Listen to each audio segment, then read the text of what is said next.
Hello again. Today I want to talk to you about iodine. Iodine, um, when I was a young boy, we used to have iodized table salt for all the meals.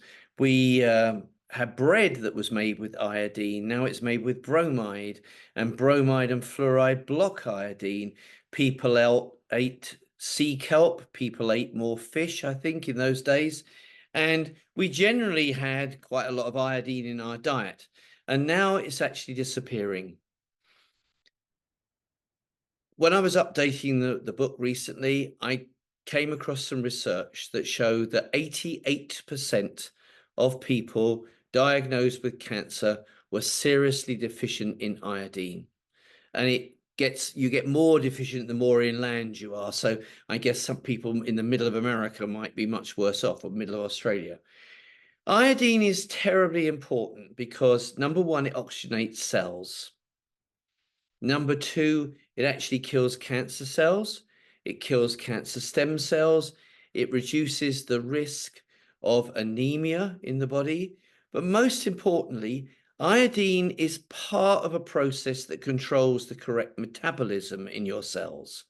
So iodine is very important for the stability and the workings of our cells. If you have low iodine, as you would know, people get fatigue. They get all sorts of lack of energy, lots of problems around their body. They increase weight. Now, if you go to the doctor and say, oh, I'm tired and I'm increasing my weight and so on, he will almost certainly assume you've got a poor thyroid function, test for your thyroid and give you levothyroxine. So they make this jump straight to your thyroid. But they should have tested your iodine first.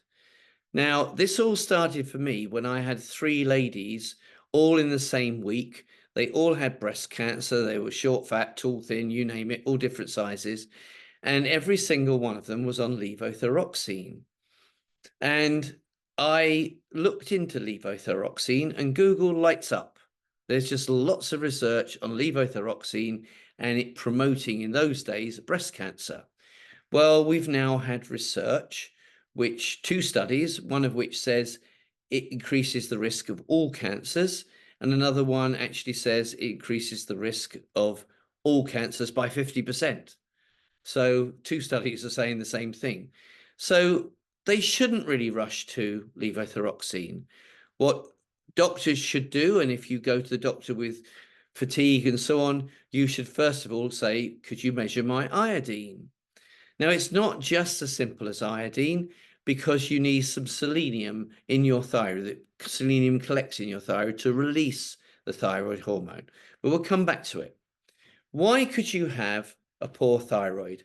Well, in some cases, you can have illness in your gut.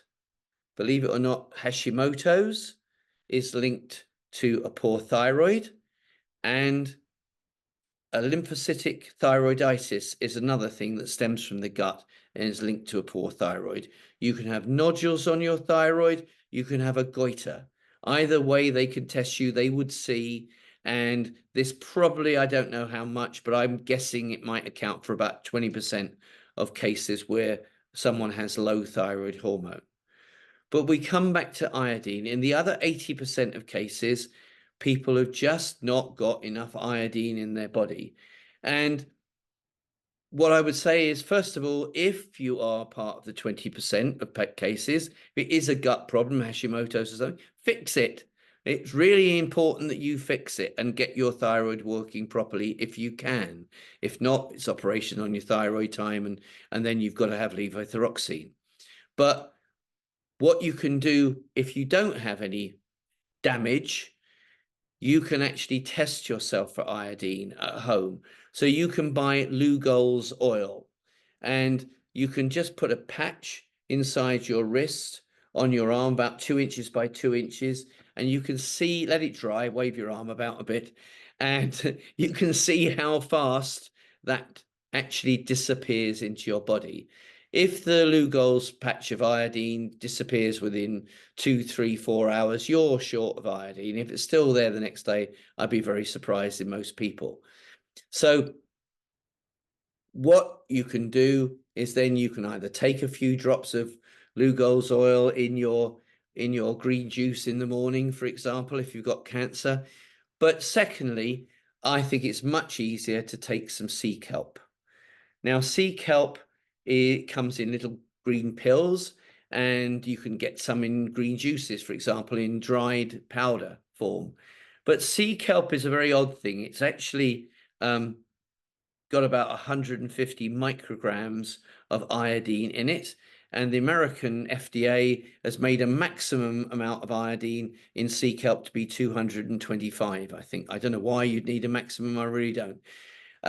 There's a very odd situation because the World Health Organization talks about you having iodine levels of one figure, and the average Japanese person's got about 8 times more, and the average person in Okinawa has got about 24 times more. So I think this is a very inexact science. I really do.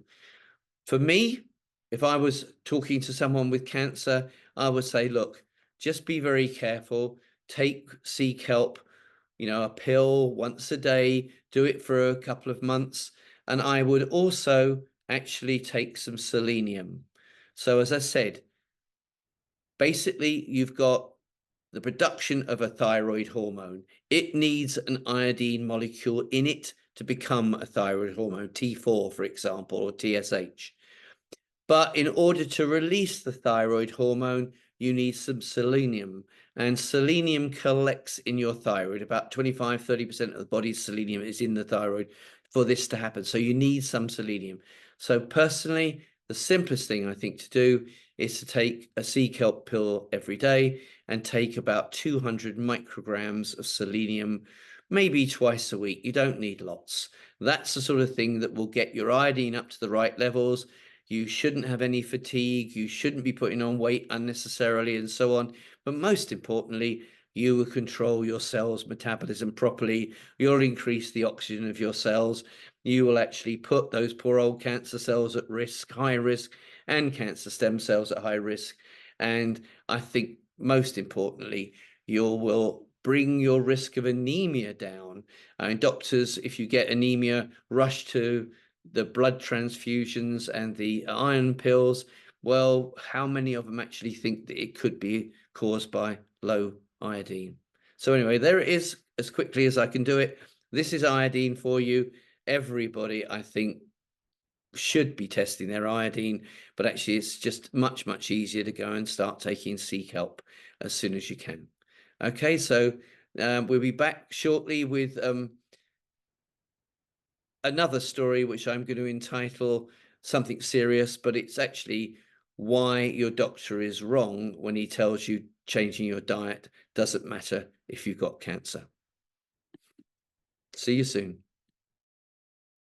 If you found this information helpful, useful, please go to one of the links below and watch one of those videos on YouTube. And there, please click the like and subscribe buttons because it gets Cancer Active more awareness in the general community. Please help us. Thank you.